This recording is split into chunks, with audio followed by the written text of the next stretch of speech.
Like so many of our other questions, this comes down to a timeline. May not be drawn to scale,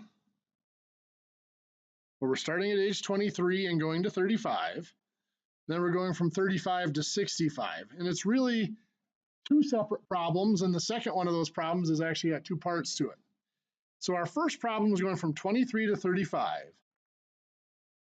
They are at 12% interest monthly, $100 per month for 12 years, otherwise known as 144 months, right?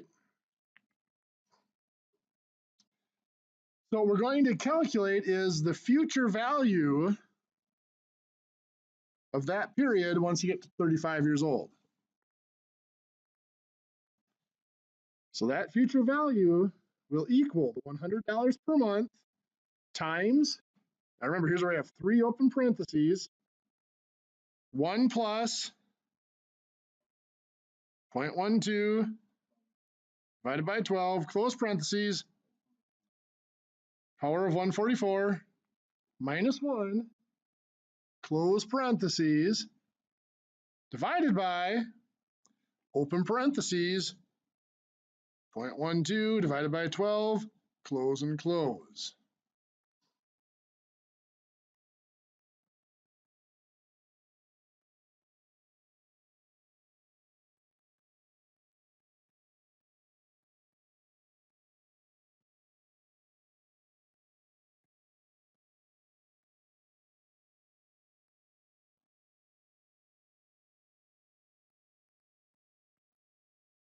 $31,906.16.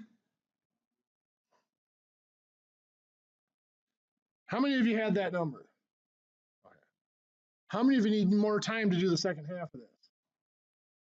We're good to go to keep going? Okay. So now there's two things that are going to happen here. We got the 31,906.16. It's just going to compound interest until age 65. So that's going to be times 1 plus 0.12 over 12 to the power of, that's 30 years times 12 months in a year, that's 360.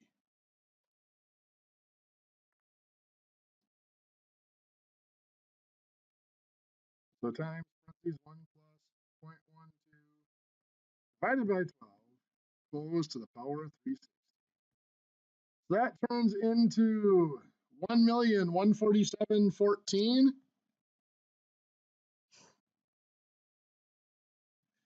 and 86 cents. So that original $100 a month from 23 to 35 becomes that 1,147,14. Also, however, going on from age 35, we have that $250 a month that we're going to need its future value at 65. So 250 times 1, 2, 3, 1 plus 0.12 divided by 12 to the power of 360 minus 1, close, divided by, open, 0.12 divided by 12, close and close.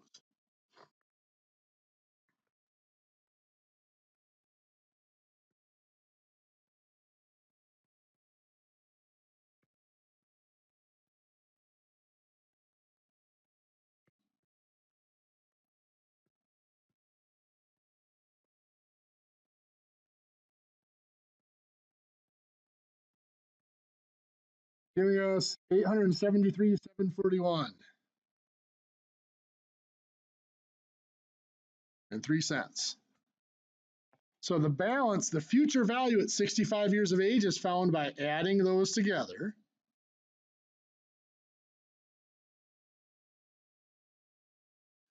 $2,020,755.89. Anybody have that? Anybody would have had it, just ran out of time?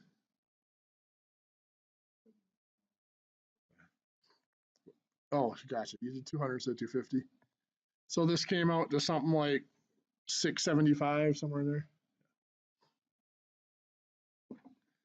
By the way, if you ever do that and you get to that number, let's say you got, I can tell you what number you got right now. 698, 992.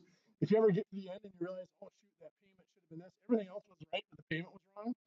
You take it and you divide by the payment you used. So you used 100 to 200, right? Divide by 200 and then you multiply by the correct payment, 250. Gets you the right answer. Well, I taught you that now. Aren't you glad we did this problem? Well, you need to practice punching in the formula anyway.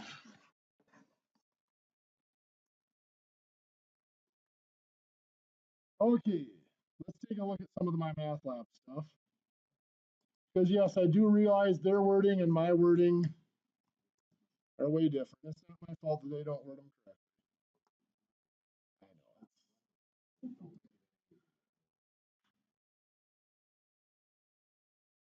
I should probably look. Yeah, no, the quiz was just compound interest from 2 weeks ago. Yeah. Future present value compound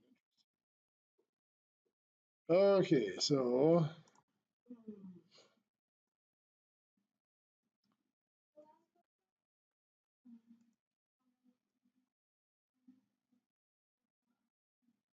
let's take a look at it and see once it comes up here. So that was homework 11, right? Due, I don't know why that says due May 3rd, but oh well.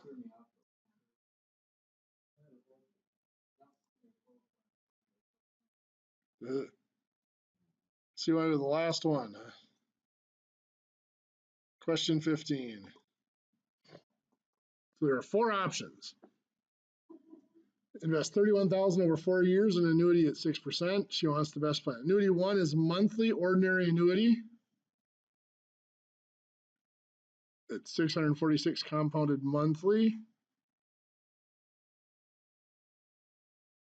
Okay, so for number 1, it's an ordinary annuity, compounded monthly over 4 years, payment of 646. That's just going to be 646 times 1, 2, 3, 1 plus. Our interest rate was 6%. 0.06 divided by 12, the power of 48, minus 1, close divided by 0.06 divided by 12, close and close. That would be that formula. That's annuity number 1.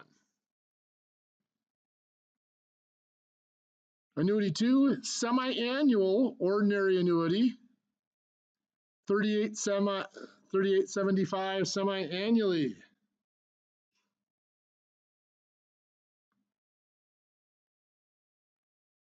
So we start out with the 3875 times 1, 2, 3, open parentheses, 0.06. It's only divided by 2 because it's semi-annually. To the power of 12, that's 6 years times 2 times a year.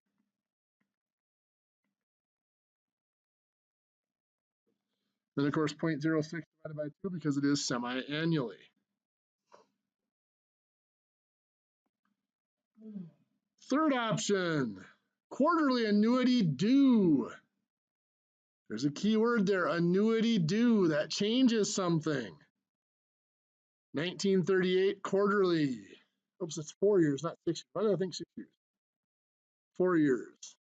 So that one was right. This one should have been 8 instead of 12. It's only 4 times 2. So the annuity due is 1938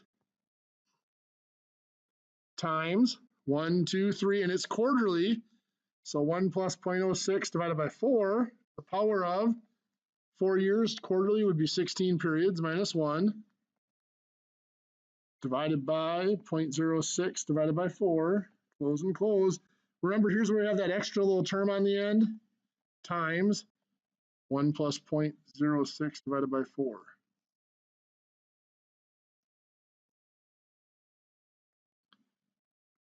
Finally, option 4, yearly annuity due. 7,750.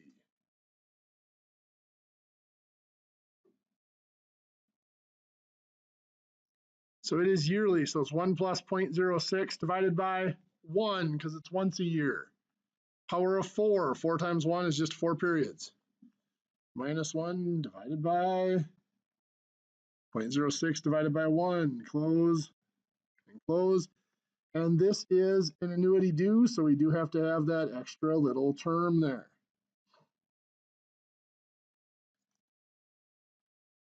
I can tell you just by looking at it, this one's not going to be it. This one is monthly, this one was quarterly, so this has money that's been sitting there drawing interest twice before this one even makes a payment. So you're paying in the same amount of money, same interest rate, you're just getting more compounding period. So obviously number 1 is going to be bigger than number 2. Down here, it's a little hard to explain why, but number 4 is going to be bigger than number 3, because remember, an annuity due, you put the money in at the beginning of the period, so you draw interest for a whole extra period. So for option 4, you put that first payment in at the very beginning, where the other options, you don't put it in until the end of that first period. So that whole $7,750 is sitting there drawing interest for the first year. Now the effective rate is going to be lower because it's only compounded once a year. So we don't know exactly how that breaks even with number 3. But let's do those options. Let's do option number 1, 646 times 1, 2, 3.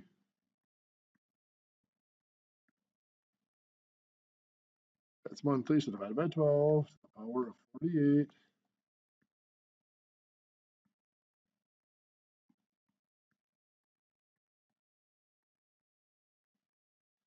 So 34, 947, 20.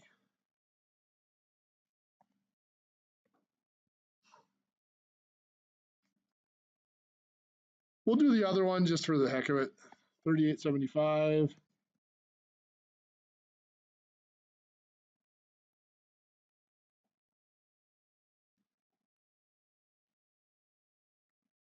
Oops, this should be divided by 2, shouldn't it?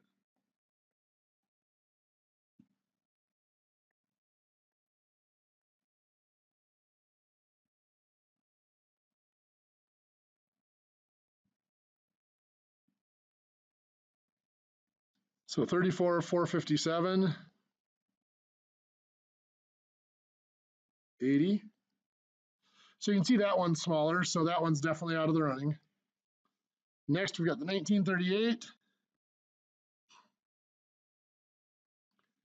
This one's quarterly.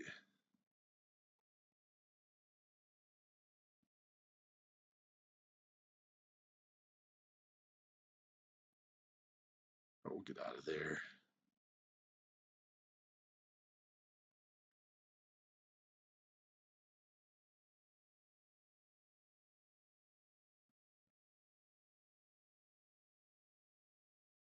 And then remember, we have that extra little factor at the end. Apparently, Elmer Fudd will be your guest lecturer tonight. 35, 274, 23.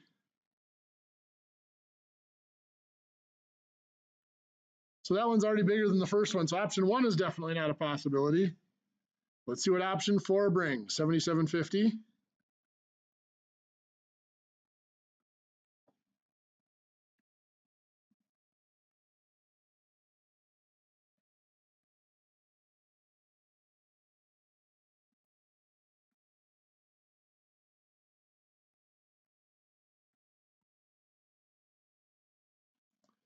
$35, 937, 47.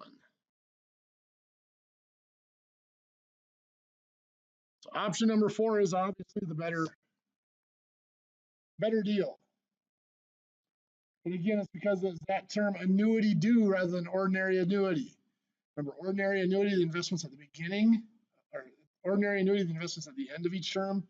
The annuity due, it's at the end of each term, which means we have to have that extra little term on the end. It's just 1 plus the interest rate divided by the number of compounding periods in a year. Is that actual compounding? Any questions?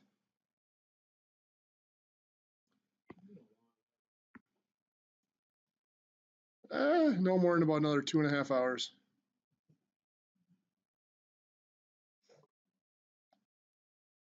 Let's click on number 9. You invest in an ordinary annuity, 1,000 annually at 8% interest. What is the future value in 6 years? Okay, so what this is asking is, it's kind of stepping you through it a little bit more than what I did. So it's $1,000 annually, 8%, 6 years.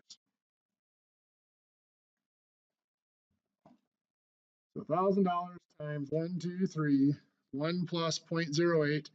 Annually means divided by 1. Is it 6 years? 6 years, so the power is 6, because 6 times 1. Minus 1 closed divided by 0.08 divided by 1. That's going to give you that future value.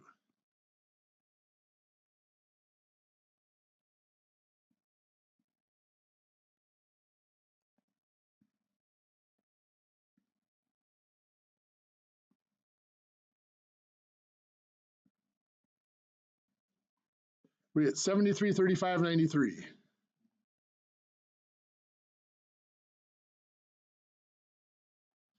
But what it's asking you to do is find what's the total amount of interest earned. To do that, you have to find out total paid in. So total investment.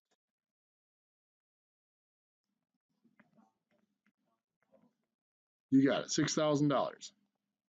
So your interest is $1,335.93.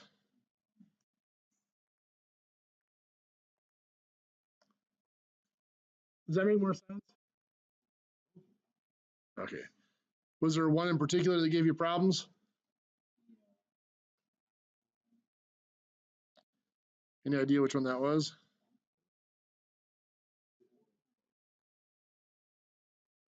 Okay, 5,000 each year to a Roth IRA. Okay, the Roth IRA means nothing. $5,000 annually, 3.3%, 30 years.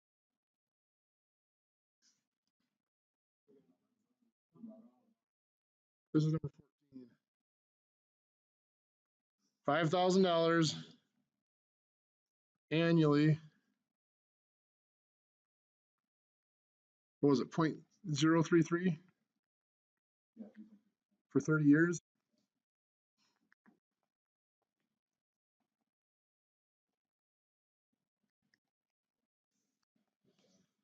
So 5,000 times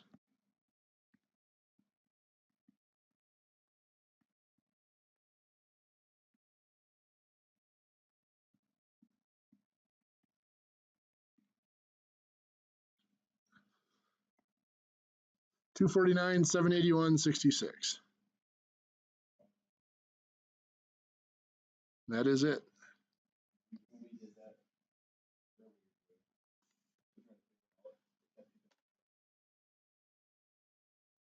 Oh, because they use the table.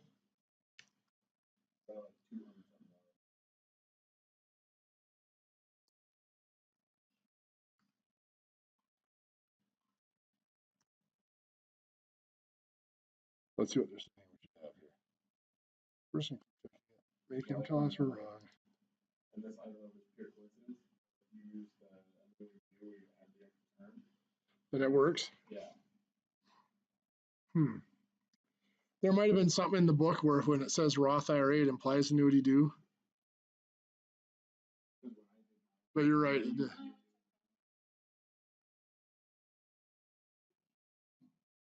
It did tell you to do Annuity Due.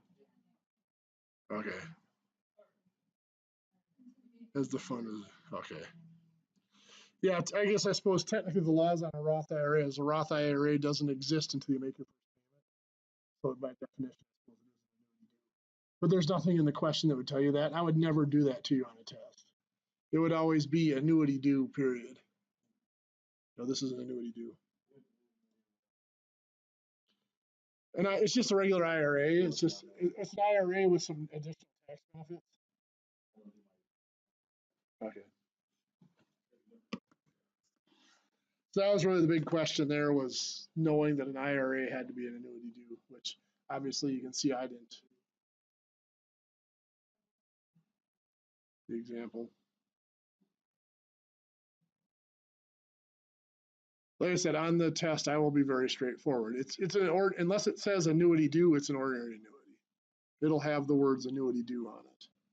If that pops up on a quiz, like tomorrow, let me know and I will go through and change those. That's because you use the formula instead of the table, so that one would be okay. Yeah, 2 or 3 boxes usually is formula versus table. Okay, are we ready for new stuff? Well, that was a load of excitement there.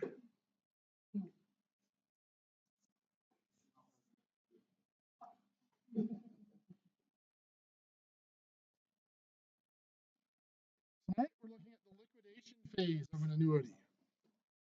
Now this can actually take 2 forms. We can have a large positive balance at the beginning of a timeline. We can draw out payments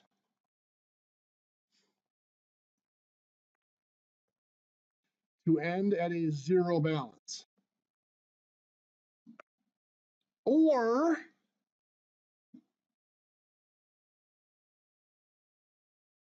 we could have a large negative balance.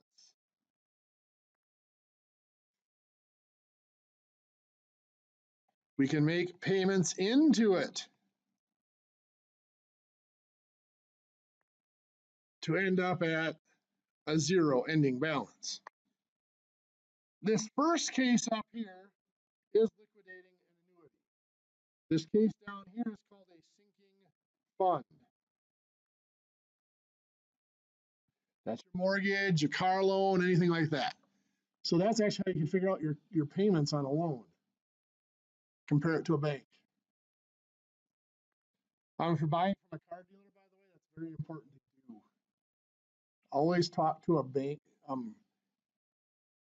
I shouldn't say always, but when you go to a car dealer and they say, hey, let's go inside and we'll see what we can find you for financing, always go to a bank as well and compare. Even though you might be paying even if you pay a higher interest rate at a bank, you might still have a lower payment because there's always it's processing fees. That dealership is going to get something for securing that loan for you. Some dealerships it's $200 or $300. Some dealerships I've seen it as high as $1,700 or $1,800 that they take. Liquidation, that's what we're going to start with. Let's say you are age 65. And I don't want to say plan, that makes it sound like you're going to jump off a bridge or something. And you expect, based on family history and your health history and stuff like that, you expect to live to 83. Well, I say you plan to live till 83. It makes it sound like you're going to do something at 83 to make it end, you know.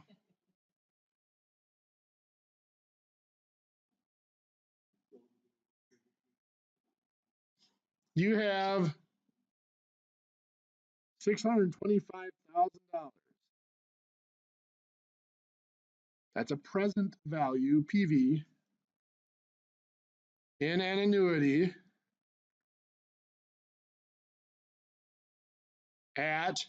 now during the liquidation phase when you're drawing out, typically your interest rate gets lower.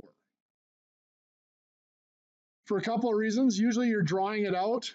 Once you start drawing it out, you'd kind of like to keep a consistent number in it. You're not, going into a riskier investment where you could lose money. So you're taking a safer investment with a guaranteed rate. So it might be down 5-6%, or even down into 4%. Let's say you're drawing this out at 6%. We want to know how much can you draw out each quarter.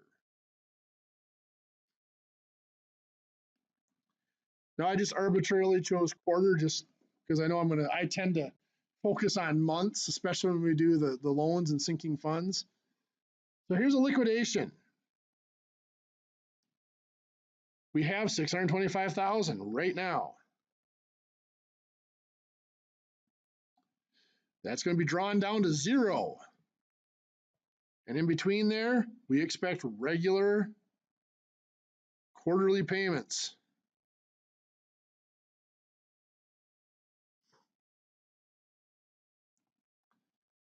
And we're getting 6% interest. This is in retirement. Yes, this is after retirement. You're drawing out now.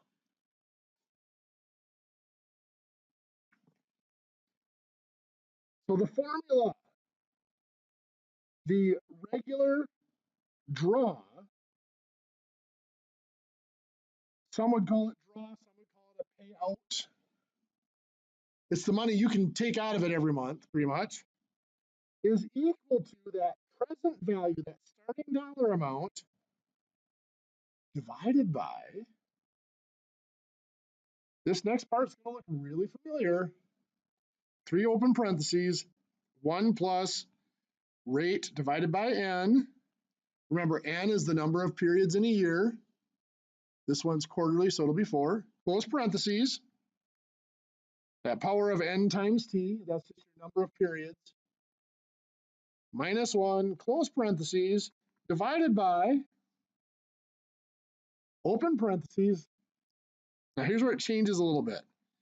It's still r divided by n, but instead of closing parentheses, it's times, open parentheses, 1 plus r divided by n, close parentheses, to the power of n times t, close and close. So our formula gets just a little bit longer.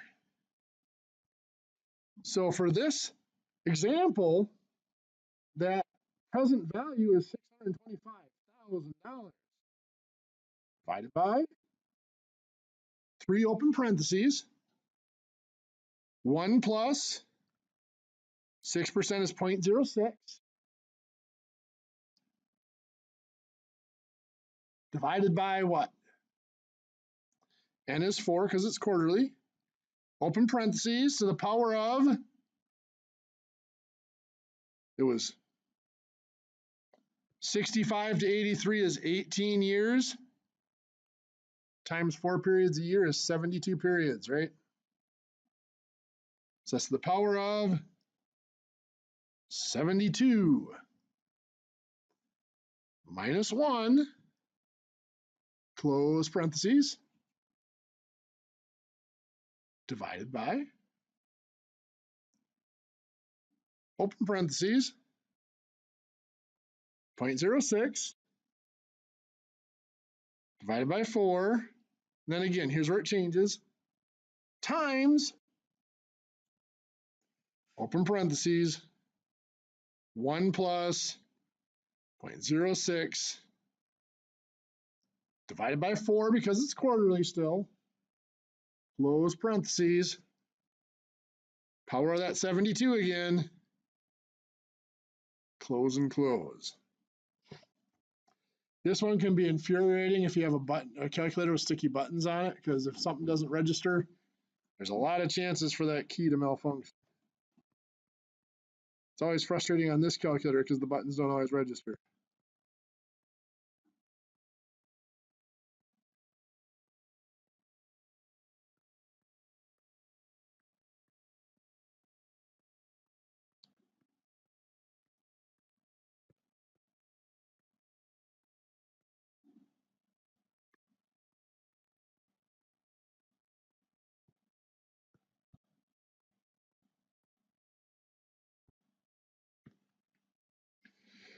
So quarterly, you could draw out $14,254.87.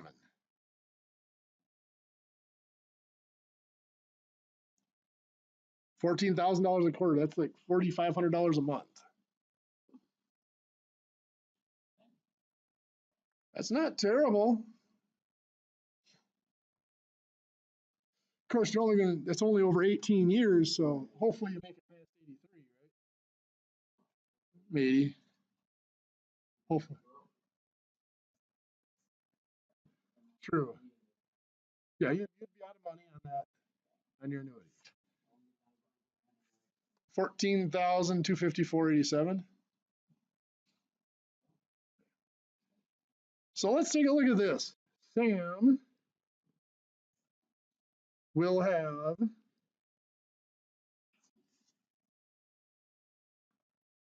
$500,000 at age 62.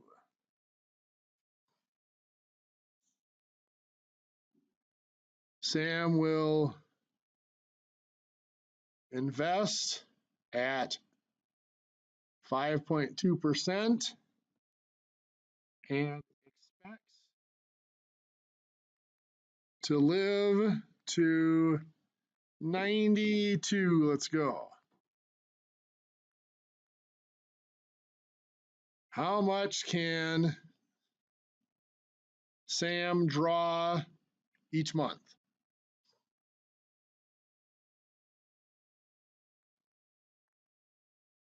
So what do we start out with?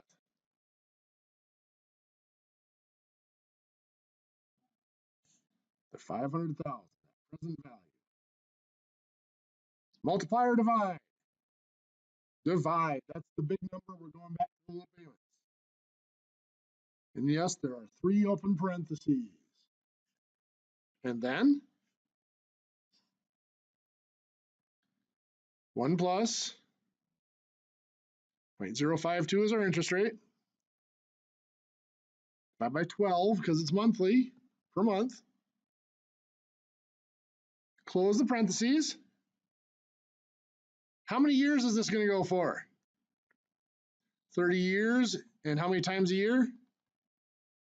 Times 12. That's 360 periods. Then minus 1. Close the parentheses. Divided by open parentheses. 0.052 divided by 12, bless you, times open parentheses 1 plus 0.052 divided by 12, close parentheses, power of 360, close and close.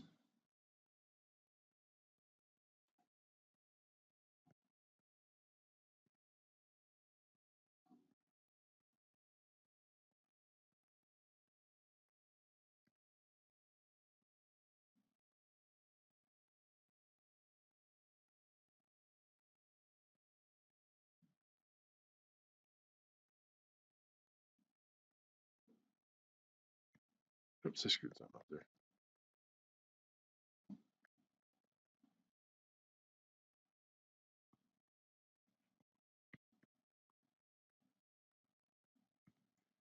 You get 27, 45, 55.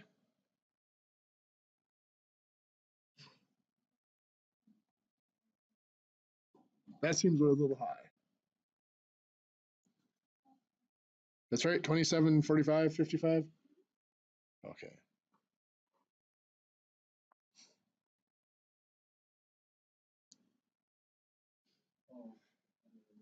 Now you think about, a lot of you said last week, well, $500,000 doesn't sound like a whole lot to retire on.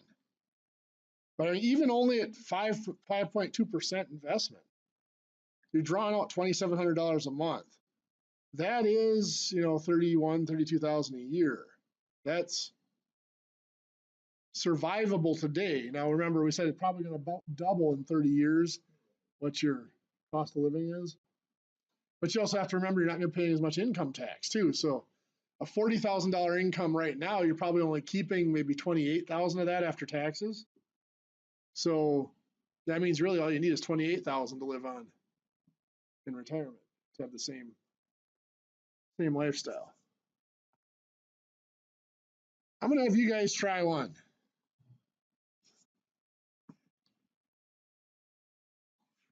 Pat plans to retire at 55 with, what's that? Not a good idea? with $1.5 million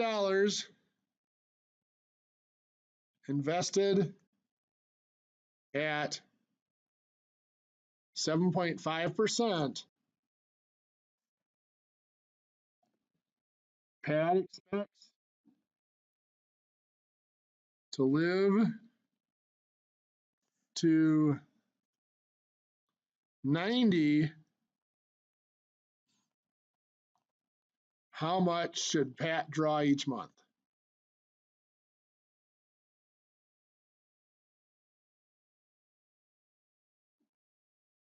I'm going to give you guys a few minutes to give that one a shot. See how you come.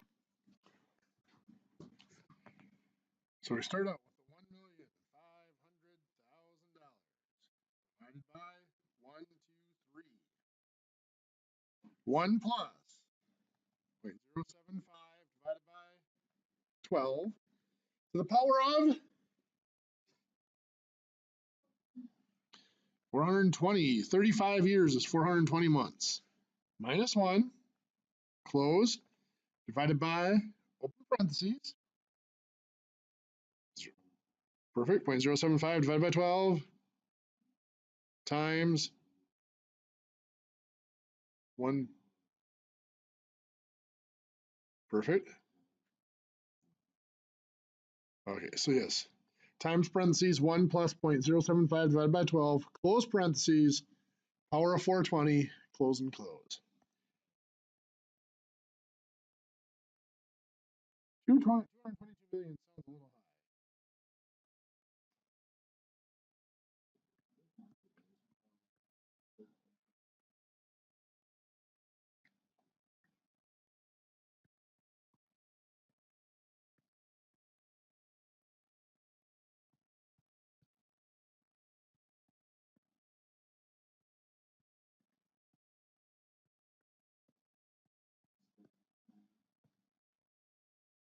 I'm trying to rush.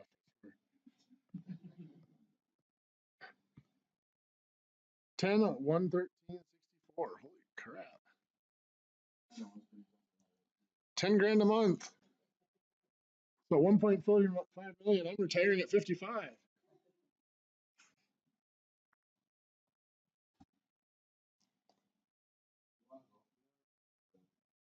Take a look at your calculator.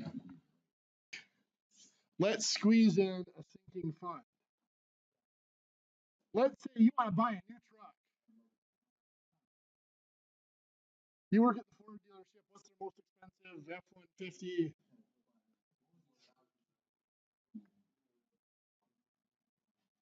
$10,113.64.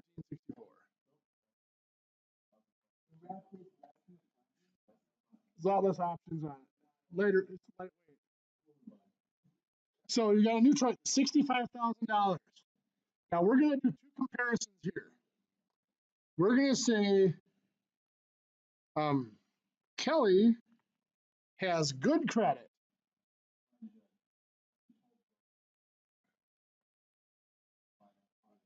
Can get 2% for 8 years. Stacy has crappy credit. Is going to pay 9.9. We're just going to call it 10%. Still going to get it for 8 years. Now, I've had students bring in car loans to look at in the past. The highest one I think I saw was 24.9% on a car loan. That was for 3 years. You got 29.9? Somebody else told me they've seen that, but I've never seen the paperwork on it.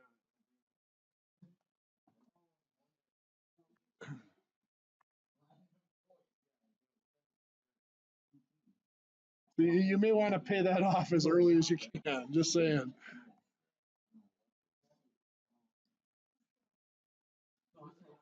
Did you have to trade a kidney or something for collateral? Or? No, I wanted to know my credit. Yeah. Paid it off as soon as you could. So let's look at this. What would the payment be for Kelly? Well, it's the same formula, 65,000 divided by 123. 1 plus 0.02 divided by 12. Close parentheses. 8 years is how many months? 96. Minus 1. Close parentheses. divided by, parentheses, 0.02 divided by 12 times, open parentheses, 1 plus 0.02 divided by 12, close, power of 96, close and close.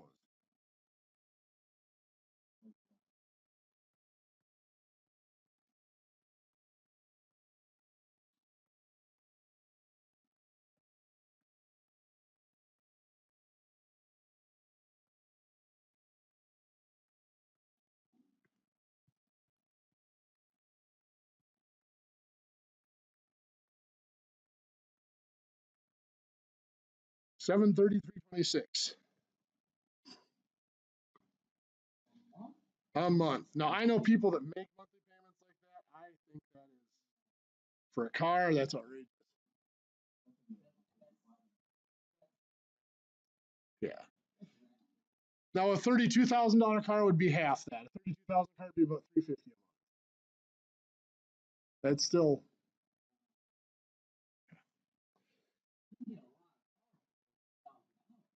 Yes, I've never paid that much for a car. Let's look at Stacy at 10%.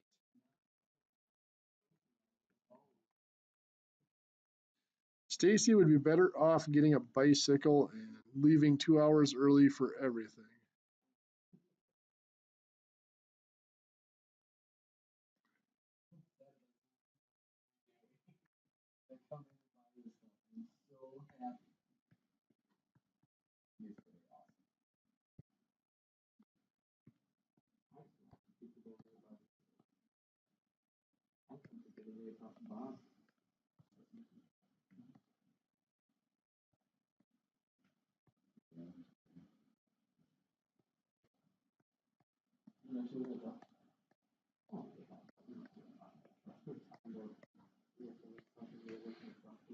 Ooh, I did something wrong. I see it.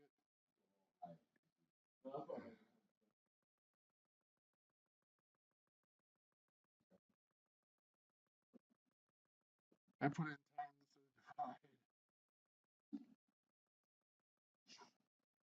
instead of divide. Then you arrow it so far past it that it locks up. It's gonna sit there and click the extra clicks. Apparently a lot. Maybe we'll just punch it in again.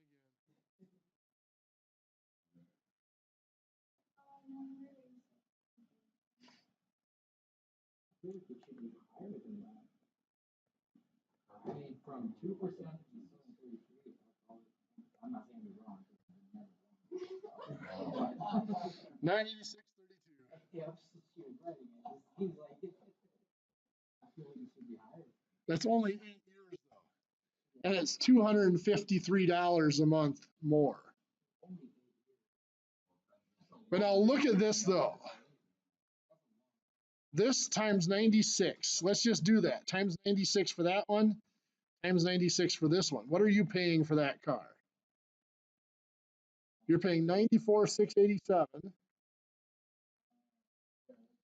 for that one. Up here, you're paying $73,93.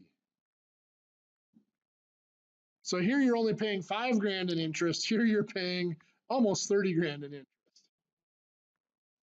It is past our break time, 6:23. So let's take our break. We'll come back at 6:33. Okay, so it is that time.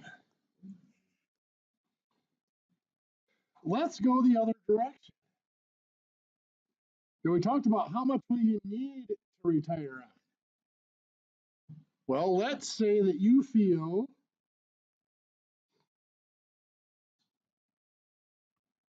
you will need $3,500 each month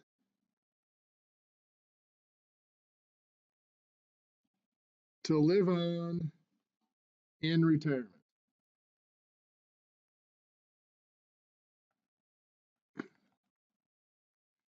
You hope to retire at 67 and live to 87.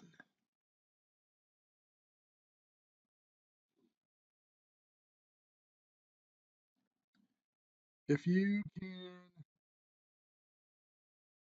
invest at 6.8% interest, how much do you need at 67? How much has to be there at 67 for you to be able to retire and draw that $3,500 a month at 6.8% interest? So now we know the payments and we're trying to find what that present value has to be. We're still drawing it down to zero, but we know these payments, or the monthly draws if you want to, and we're trying to figure those payments back to what that present value has to be.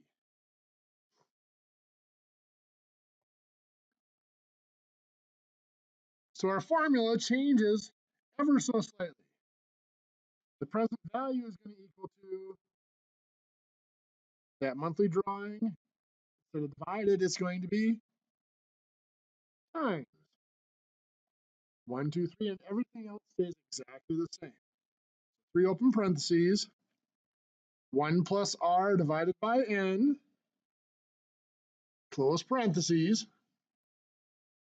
power of n times t, minus 1,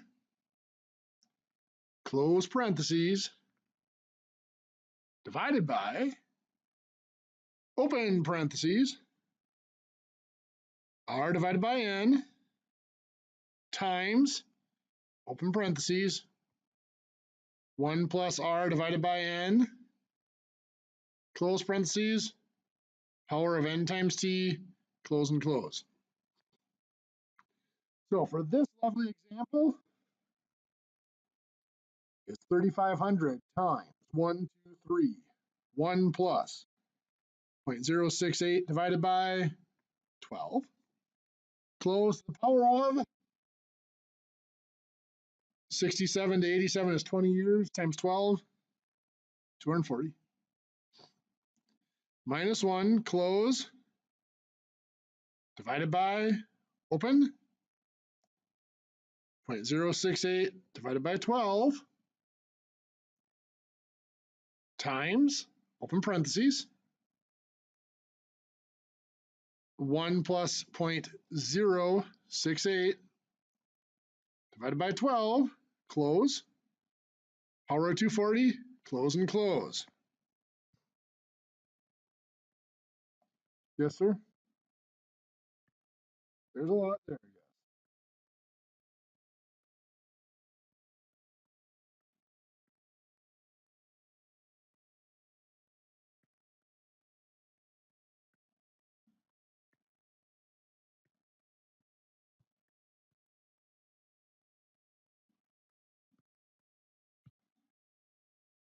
458, 511, 56.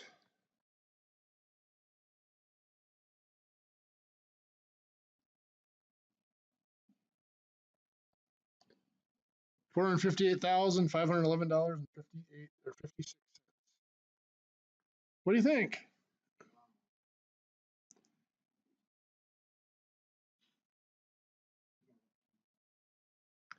Yeah, so it's monthly, so N is 12 per year, yep.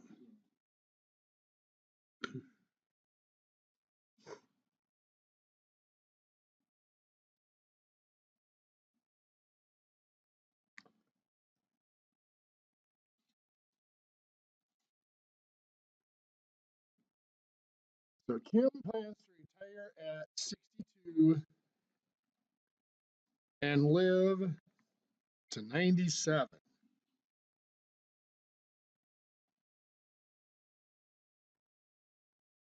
Kim wants $4,000 per month at, I'm tired of punching all those decimal places. I'm gonna put in 7%.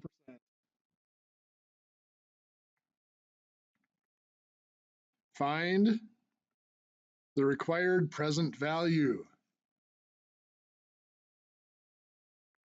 So let's do this. Where are we going to start?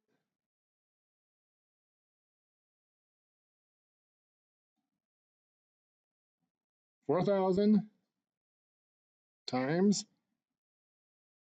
123,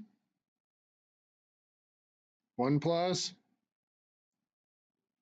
0.07 divided by 12 because it's still monthly. Close parentheses, power of, this is 35 years times 12 is 420. 420 minus 1, close, divided by, open,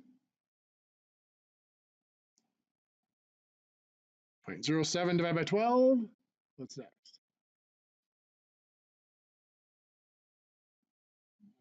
Times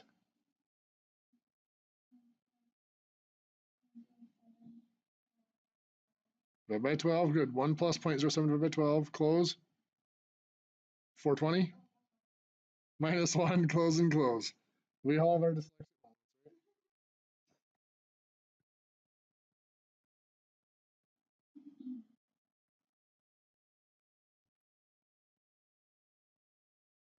$420. Yep. The minus 1. They have it at the beginning. Oh, gotcha. Let's start it out again.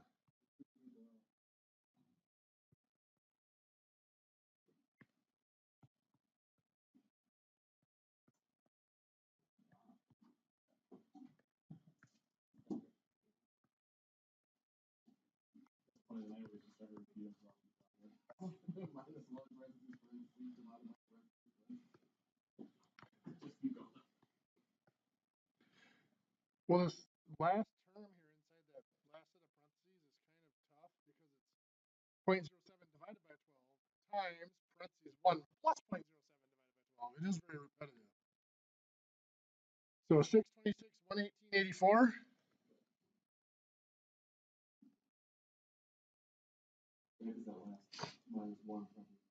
Yeah. Oh, there's no minus 1. That's what it is. That's what was. Oh, yeah, that minus 1 shouldn't be there. Yeah, sorry. That's the issue. I didn't notice that. Yeah. The little hamster may not be on the wheel right now. Oh, he's sitting beside it, trying to swat it with his paw, keep it going. Trying to blow at it and keep it turning. Yeah. He's got a cockroach tied to a hair, trying to make it run on the wheel. Okay. Time for you guys to try one.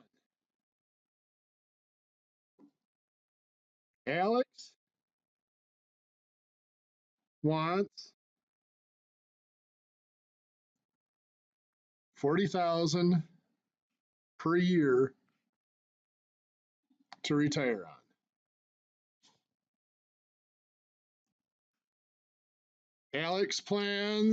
Alex hopes, I should say,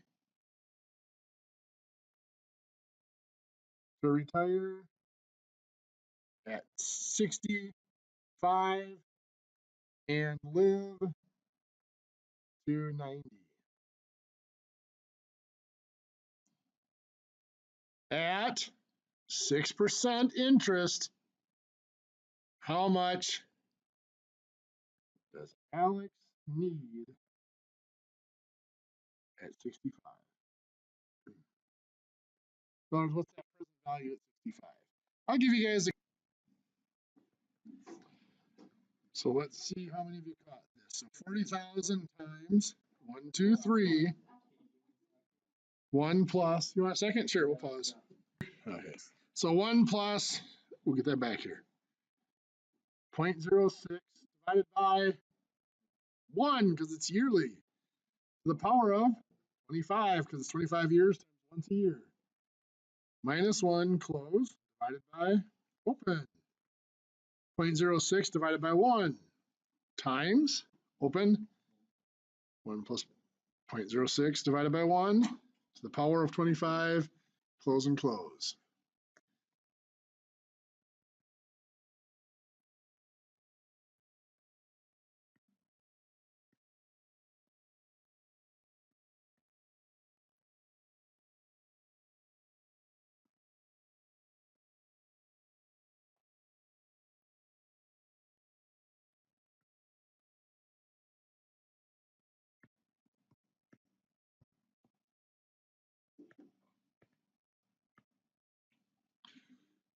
$551, 133, that can't be right, is it?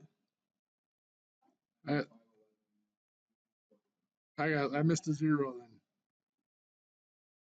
Yeah, 511, 334, 25. That sounds right.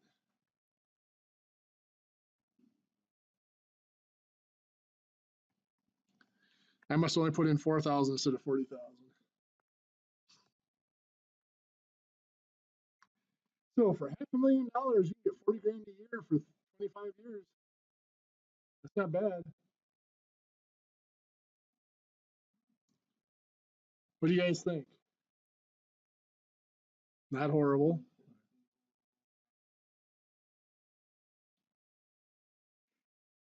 Okay.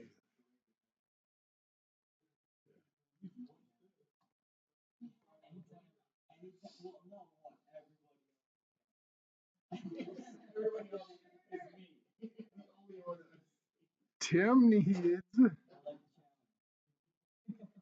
5,000 per month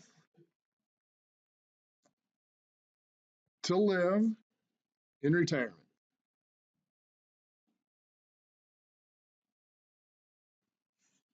At, we're going to go 8% interest.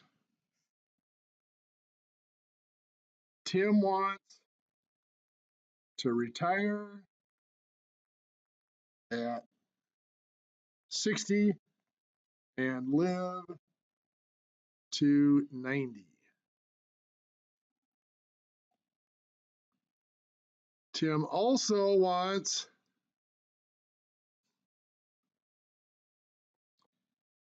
$15,000 cash available at his death to pay for his funeral.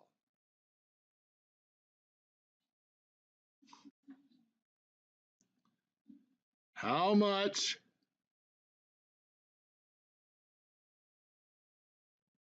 does Tim need at 60? Well, there's actually two separate problems here. We're going to start out with the 5,000 a month. So to do that, figure out what the balance at 60 is from that. That'll be 5,000 times 1, 2, 3. 1 plus 0.08 divided by 12, close, the power of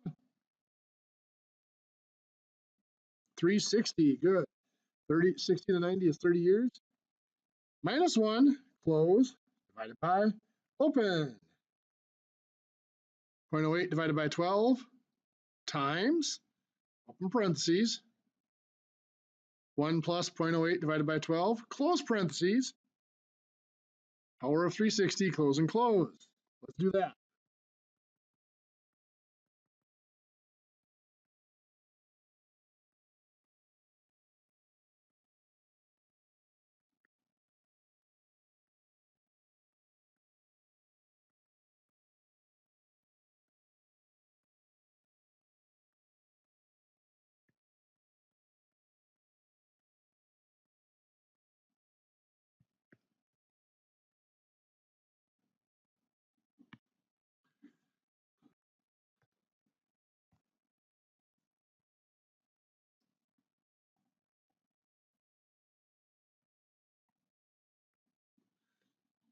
$681,417.47. Just to pause for a minute. Okay.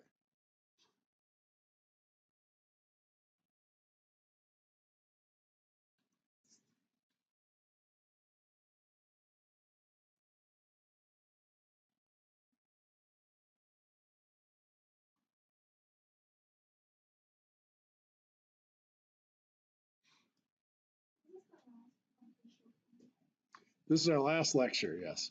Next week is going to be our Unit 3 test, and then the week after that, it's going to be extra credit and corrections on the test. By midnight, hopefully, they close the building at 10. So now we also have the matter of that 15,000 for funeral. There's no payments being made into that. That's just a single amount of money. It's going to sit there till he dies. So that's just a present value. So 15,000 divided by a compound interest factor of 1 plus 0.08 divided by 12 to the power of 360.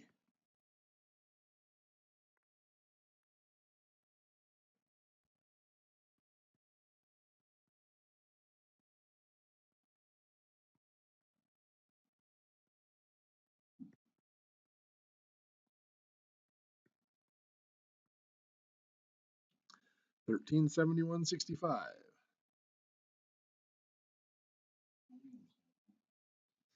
So that money, the 15,000, is going to be available at the end of his life, right? So if he has that extra $1,371.65 at age 60, at age 90, the compound interest on that will have built it up. You can almost think of it as being a separate account. So you put that money in a separate account. I mean, it can all be in the same account too. But you can think of it as you put it. Because that one's just sitting there. There's no payments being pulled out of it. That's a lump sum just sitting there. Remember, this one here, the long equation has to have payments either going into it or coming out of it. This one is if it's a lump, you start with a lump sum and you end with a lump sum. No payments in between.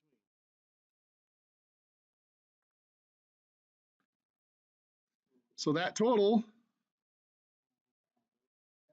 yep. So $682,789.12. I mean, at that point, realistically, why would you not have an extra $1,500 to $2,000 put away to pay for your funeral? Now, realistically, if you can time it so you die the day you draw your last payment off your annuity, you're better than I am.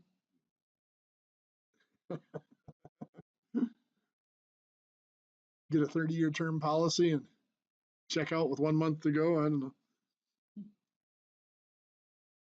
So, and obviously that is the big unknown, the big variable here is when, how long are you going to live? You really don't know. So that's why, well, the big question, the big question is always, why would you buy an annuity? Because to buy an annuity, there are fees you're going to pay. Well, if you buy an annuity, a lot of times they will guarantee you, okay, we will give you this much a month for the rest of your life. Nope, that's just for the rest of your perpetuity. Would be passed on to your kids. Yeah, annuity ends when it's your life, or you can take it for the rest of your life, or a guaranteed 25 years or whatever. For the rest of your life, they're betting that you're going to die. Let's say it's 25 years they figured off of. They're betting that you're going to die young, and you're betting that you're going to live past the date that they use.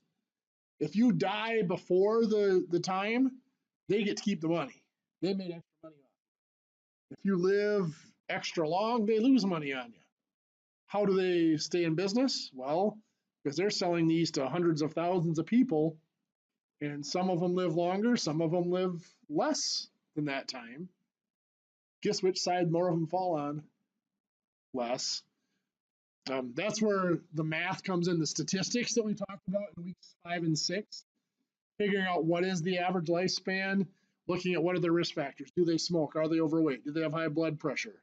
Do they have allergies? All that goes into it. And say, okay, the average lifespan of a person with that medical history is 88 years old.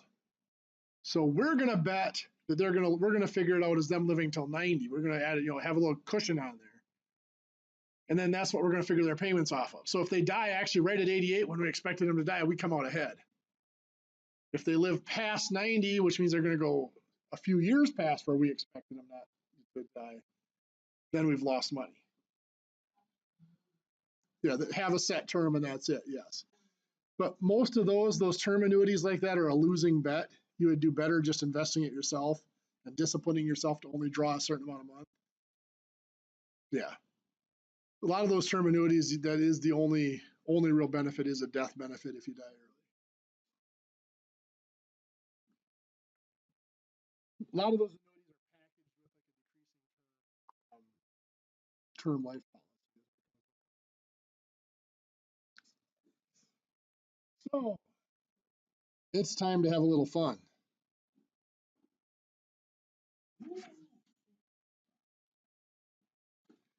Pat is currently 27.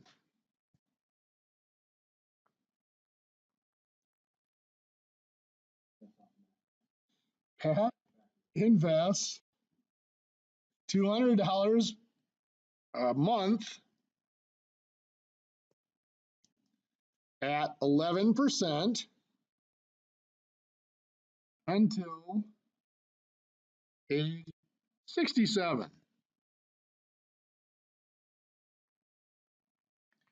At 67, Pat retires and plans to invest at 7% until 97. How much will Pat be able to draw each month in retirement?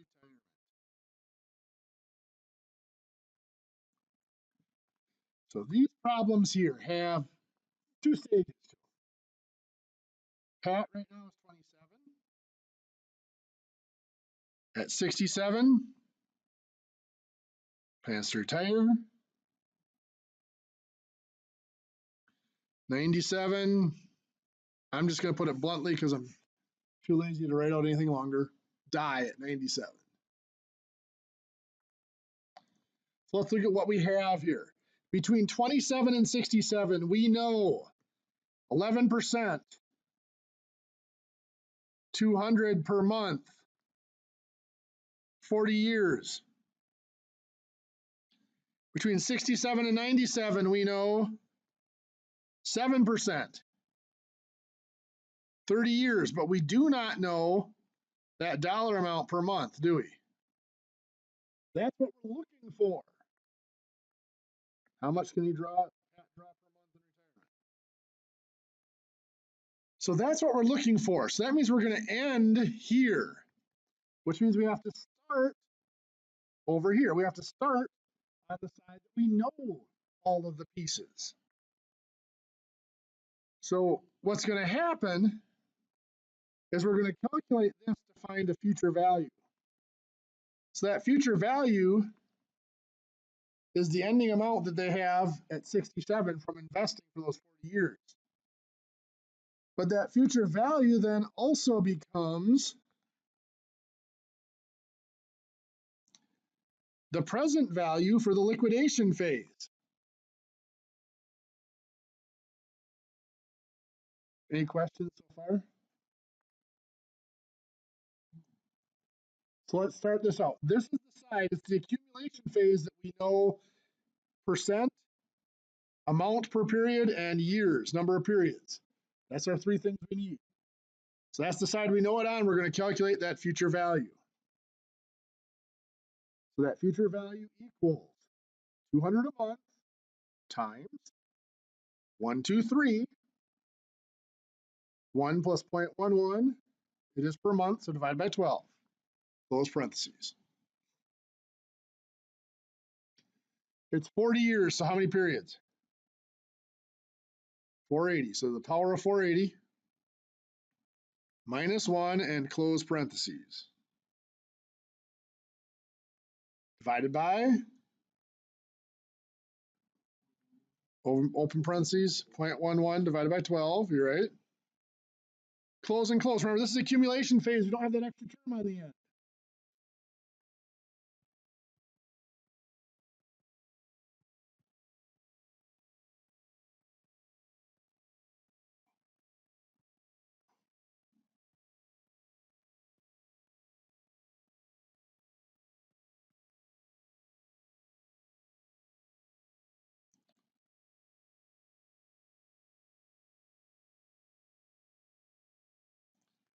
1,720,2544.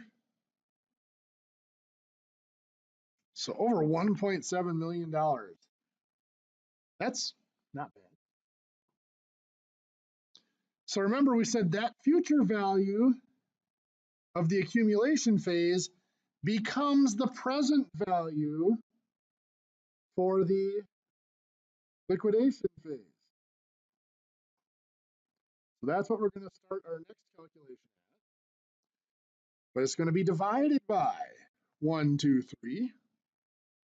1 plus, our rate is now 7%. 0.07 divided by 12. Close parentheses, how many to the power of what there? 30 years times 12 is 360 minus 1. Close, divided by, open, 0.07 divided by 12. Now this is liquidation, so we need that extra term, so times, parentheses, 1 plus, 0.07 divided by 12, power of 360, close and close. So I'm just going to leave that number in my calculator, divided by 1, 2, 3. 1 plus 0.07 divided by 12.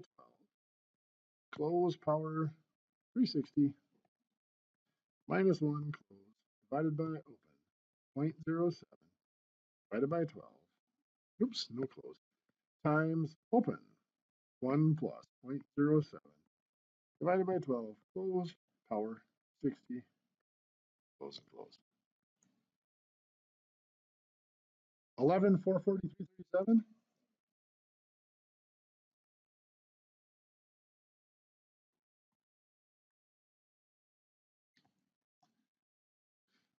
Think about that. Now I realize the interest rates are fairly high here, but $200 a month for 40 years turned into $11,000 a month then for 30 years.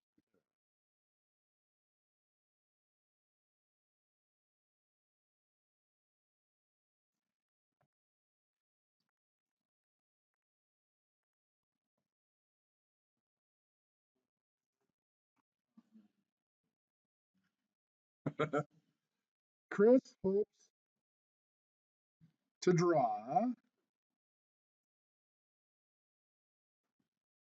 $6,000 per month, each month, at 6% in retirement.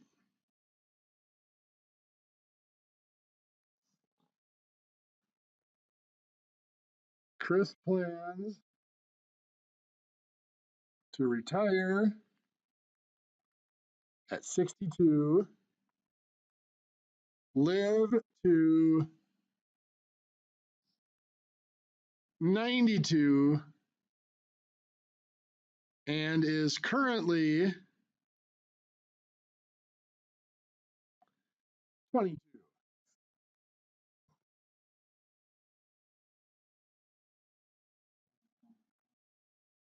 How much should Chris invest each month at 10%? So let's look at our little timeline here. Now, of course, is 22. Retirement is at what? 62. Die at, live till 92, I probably should say. That's too many letters to write at this point in the night.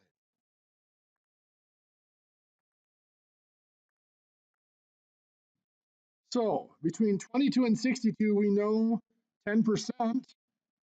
We know 40 years. Do we know the monthly amount? No, we do not. So we're missing that. We can't start there because we're missing a number. Between 62 and 92, we know 6%, 30 years, and $6,000 a month. We have all three pieces over there. So what that means, we're going to use that information to calculate the present value.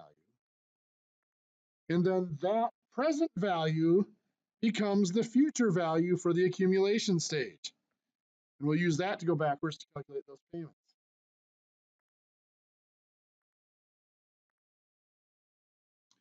So just totally backwards from the last problem. So we're going to start out $6 grand a month. And then times 3 parentheses, yep. And then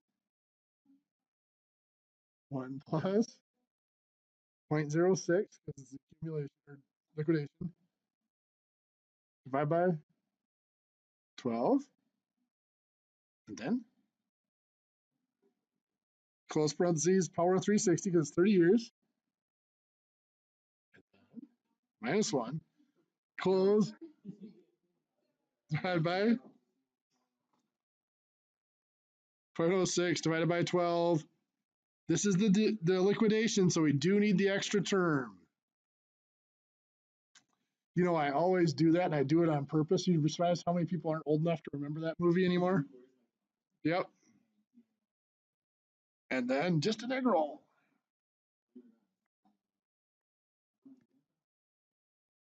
I am actually ashamed to tell people I've watched that movie, but I liked it.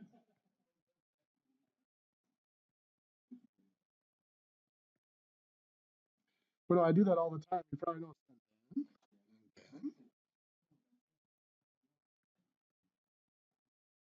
And then.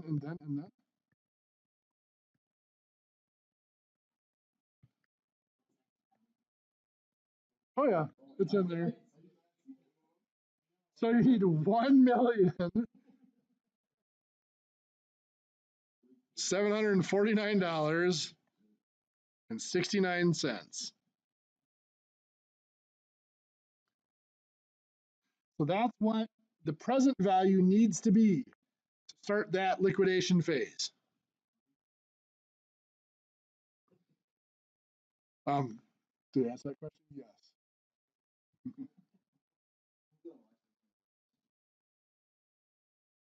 So it's divided by 3 parentheses, and then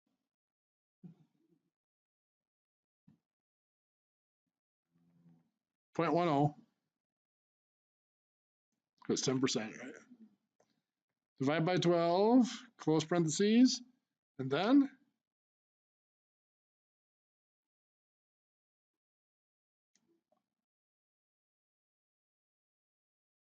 480, very good. 40 years times 12 months in a year, 480, then minus 1, and then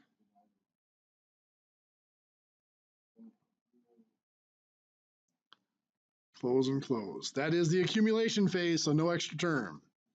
So I'm just going to use that number divided by 1, 2, 3. 1 plus. Nope, not at the end. This is the accumulation. So plus 0.1 divided by 12, close, power, 480, minus 1, close, divided by, open, 0.1 divided by 12, close, $158.24 a month. So at $160 a month, you could draw $6,000 a month in your retirement.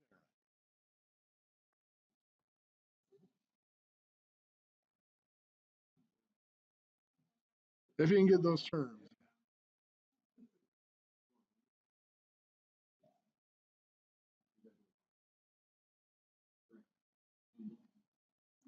Starting at 61,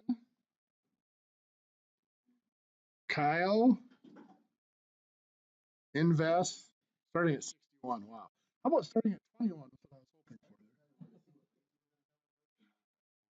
Starting at 21, Kyle invests $100 per month at 9%.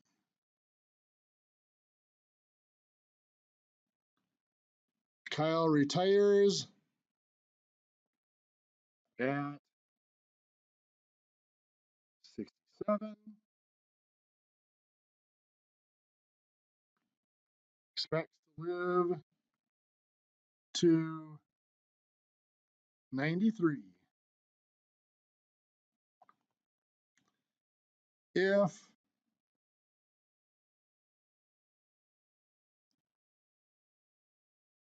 Kyle earns 4% while drawing,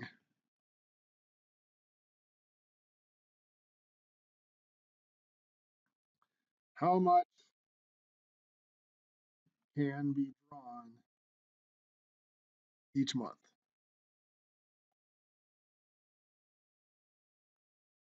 I'm going to give you guys 7 minutes to work on that.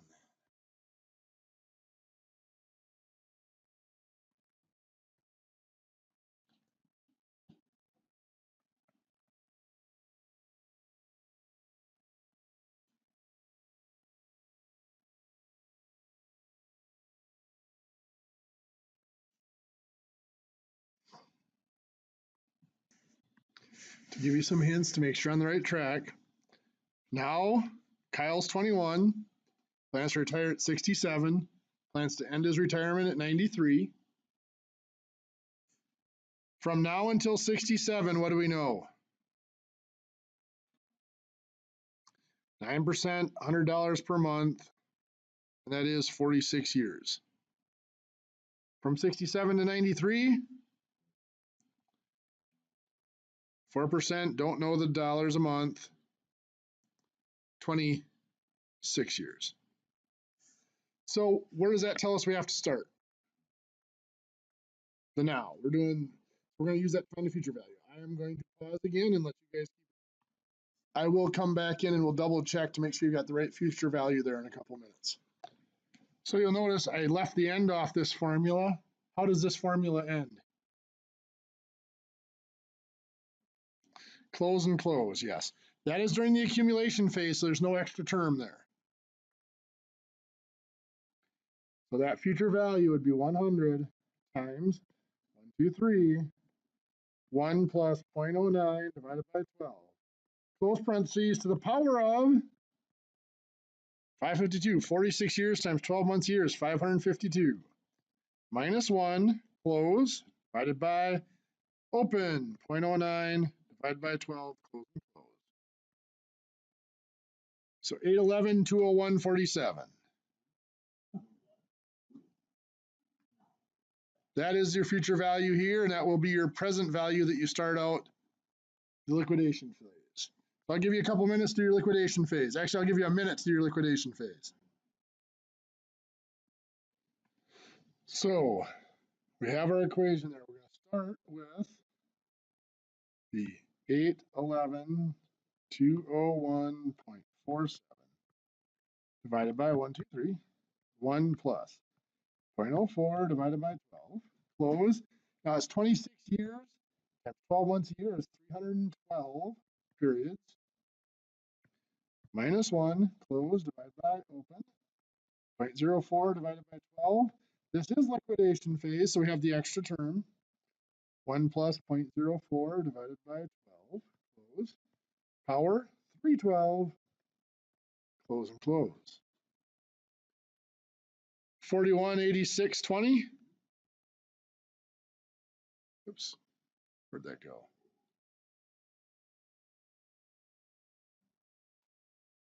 There we are. So that $100 a month, starting in the 20s, going into the 60s, earns you $4,000 a month from your 60s to your 90s. It is break time at 7:22. Let's come back at 7:32 and we'll get.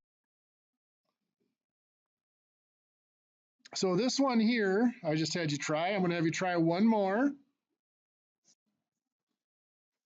Sam wants. We're going to start the disappearing ink here. $4,500 per month in retirement.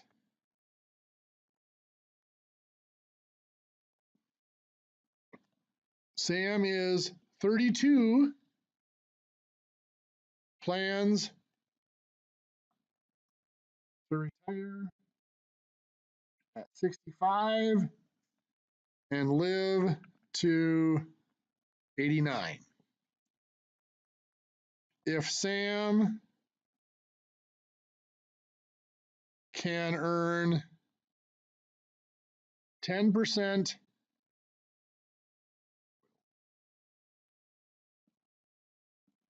while investing,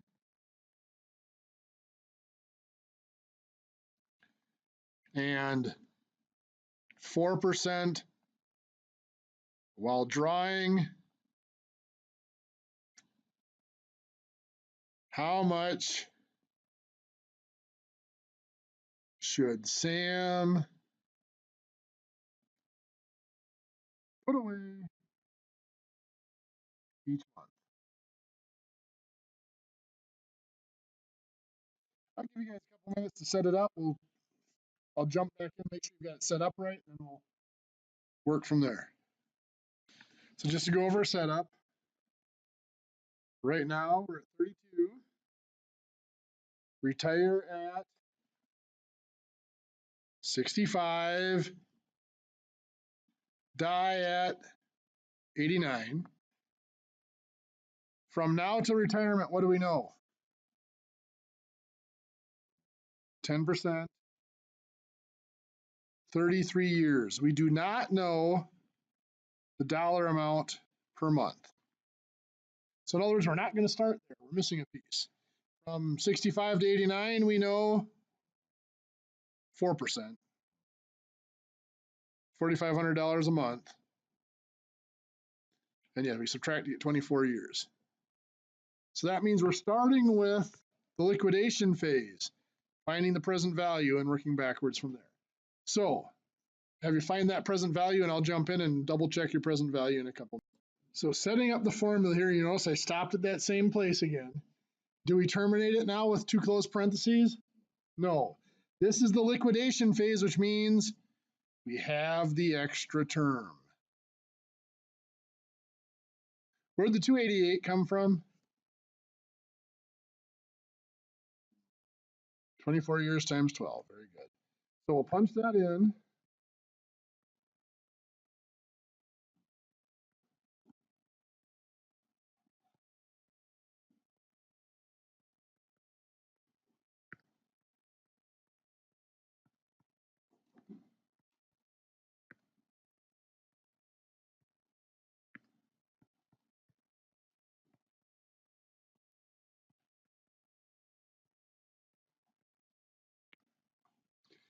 So 832, 268, 73.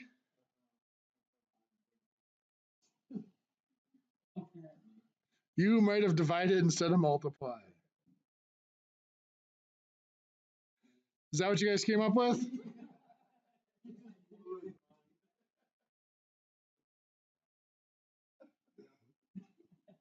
So, other than that, so that is your present value that you need to start the liquidation phase. I shouldn't be laughing. We're going to use that as the future value now then to calculate those payments. I'll give you a couple minutes to finish calculating. Using that as your future value to find those payments. Okay, so our formula, we take the $832,268.73 divided by our three open parentheses, 1 plus 0.10 divided by 12, close to the power of 396. 33 times 12 is 396. Minus 1, close parentheses, divided by open parentheses, 0.10 divided by 12, close and close, gives us 269.40. So $269.40. If you're within a penny or two of that, you're okay. Is how much that now notice the reason that it's a little bit more there is because our friend here, Sam, did not start until 32. Instead of the other ones have all been starting at early 20s. Yep.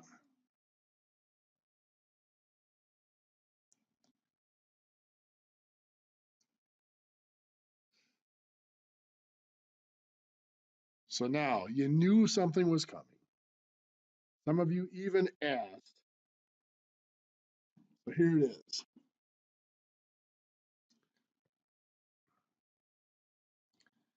Peyton.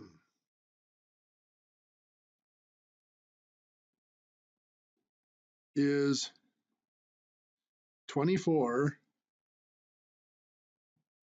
hopes to retire at 65 and live to 88.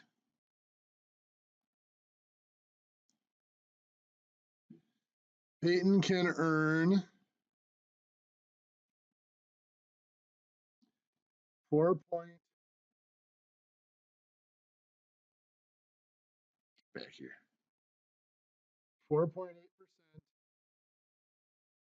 while drawing and wants to draw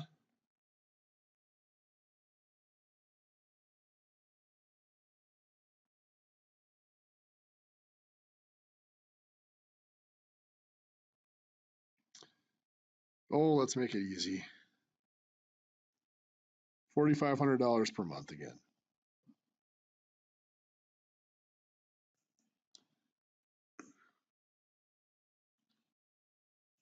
Peyton can earn 10.2% while investing.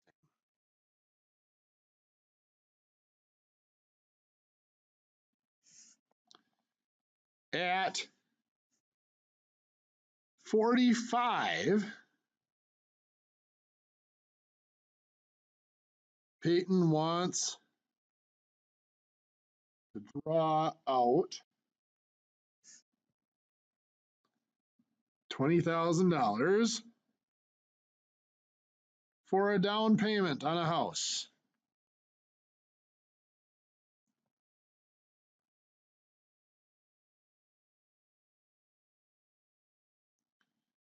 How much should Peyton save each month?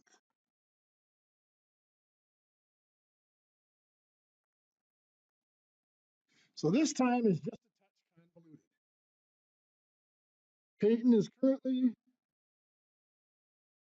24, retire at 65, and again, die at 88. But somewhere in here at 45, wants to draw out that 20 grand.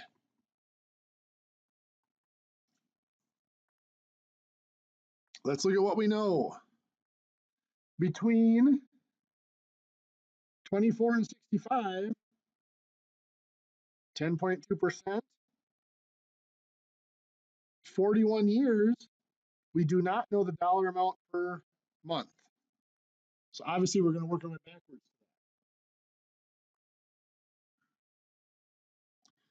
From 65 to 88, we know 4.8%, 23 years, and 4,500 a month. We know everything there, so that's where we're going to start. We're going to work backwards to find a present value here. So let's take a peek at that. We're going to start with that 4,500 times 1, 2, 3, and then 1 plus 0.048 divided by 12. 276 is 23 times 12. Minus 1, then close. And then open.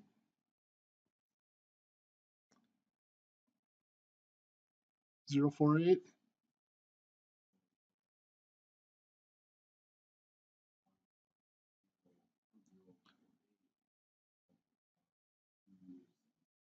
Perfect.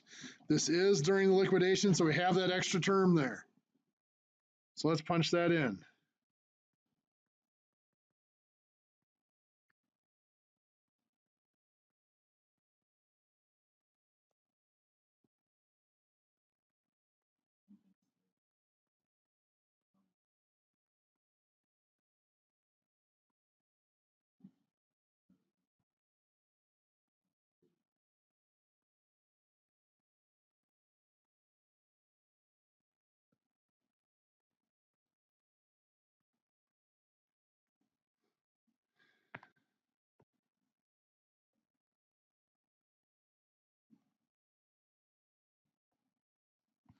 It's $751,192.69.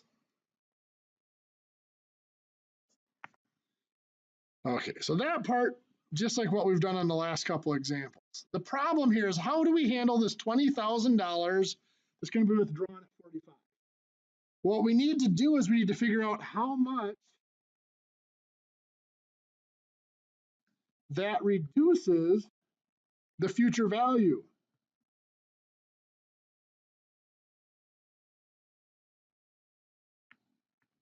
We need the future value here, which is going to roll over into the present value, to be at least 751,192.69. So we're going to make those same payments all the way along for that 41 years, but we're going to reduce by that 20,000, so that we need to figure out an essential future value that's big enough so that it still has 751,000 even after we took out that 20,000. Does that make sense? So what we're really looking at, everybody wants to start at 24 and go up to that. But that doesn't work. What we actually need to do is we need to take that $20,000 and project what it would have been at 65 had it still been there. This is just a compound interest because we're not assuming any payments on there. That was a lump sum that came out, so there's no longer any payments being made on it. It's gone. So it's just a compound interest issue. So that's $20,000 times 1 plus 0.048 divided by 12. How many years from 45 to 65? 20 years, right? So how many months? 240. So that's it. It's just a compound interest. So 20,000 times, parentheses, 1 plus 0.048 divided by 12, closed into the power of 240. So that's $52,134.00 that comes out of that future value. So what that means is we have to add that to this amount. What we save each month here building up has to be enough to cover this amount for retirement plus this amount, which is what that house essentially cost us. Does that make sense? That $20,000 payment at 45 costs us $52,000 out of our future value at 65. So we add that up, which means we need to project for 69,000, or sorry, 69,000. How about I do my addition and then.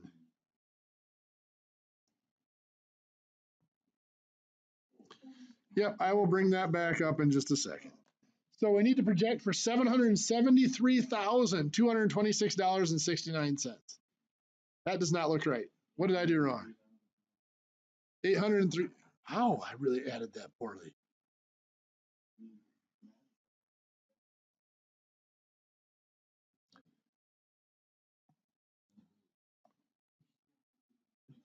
So yes, it is $803,326.69. That's what we need to project for in order to cover retirement and that lost money from that house payment. So now we need to go backwards to figure out what those payments have to be.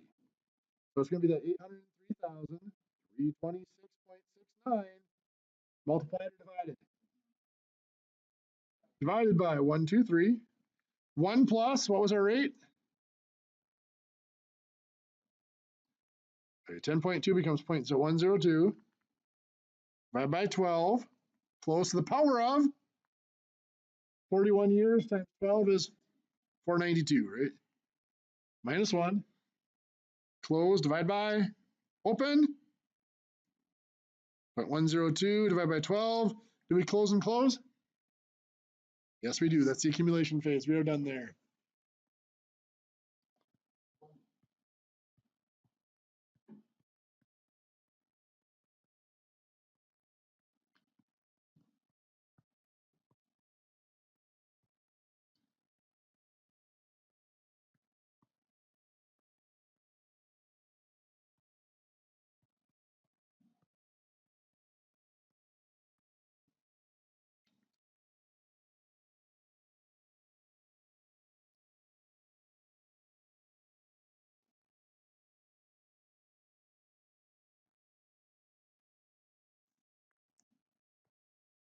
Get $107.79.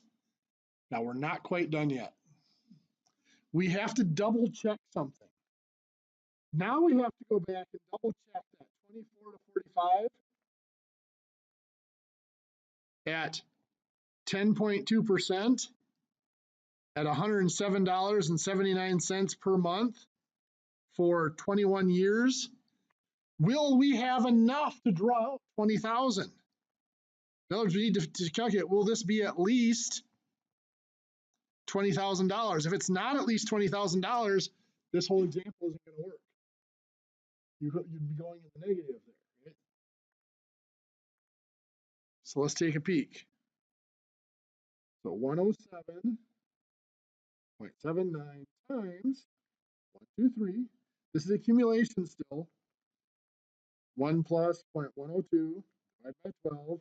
This is only going to be for 21 years, so that is 252 months. Minus 1, close. Divided by, open. 0.102 divided by 12, close and close. 21 years times 12 months.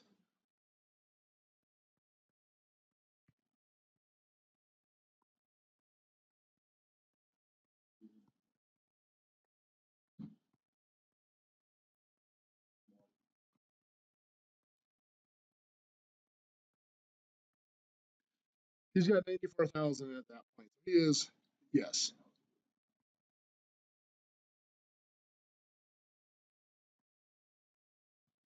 I did a problem on an extra credit assignment a few years ago where there wasn't enough. They wanted to draw out like 35 and 45. So there wasn't enough money in there to draw out. The problem was it's not possible is the answer. And yeah, people, that was the night I listened for running engines in the parking lot before I left the building. Because people worked on that for like 15 minutes. Then I told them, nah, it's not possible.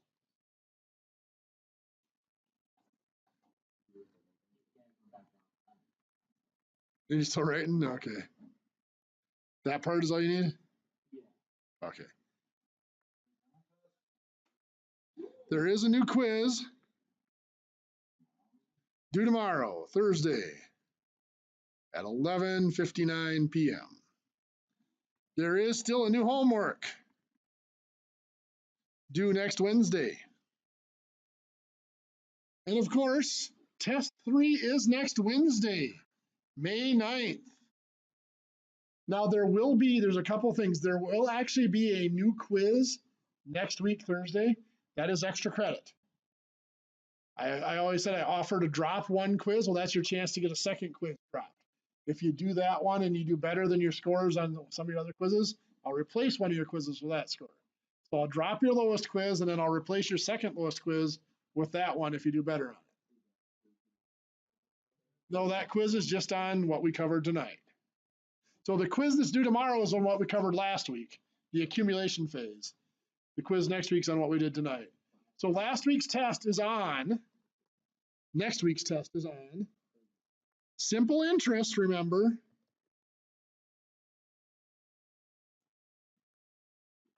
Remember, we have simple interest notes and simple discount notes. Remember the difference in the simple discount note? They take out the money before they give it to you. So you're getting proceeds that are less than the face amount, which means on a simple discount note, you have to be able to calculate an effective rate. What else is on there? Compound interest. Compound interest is future value, present value. Remember the difference here? No payments. There's one lump sum at the beginning, another lump sum at the end. There are no payments made in or out during the term. When you're dealing with these, there is also an effective rate calculation. And what's the big thing to remember about this effective rate? If the term is more than 1 year, use 1 year.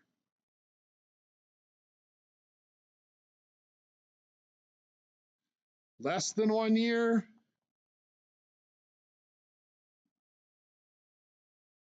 yes, use the actual time. And then, of course, finally, what we covered in the last couple weeks, annuities. And of course, annuities mean regular payments.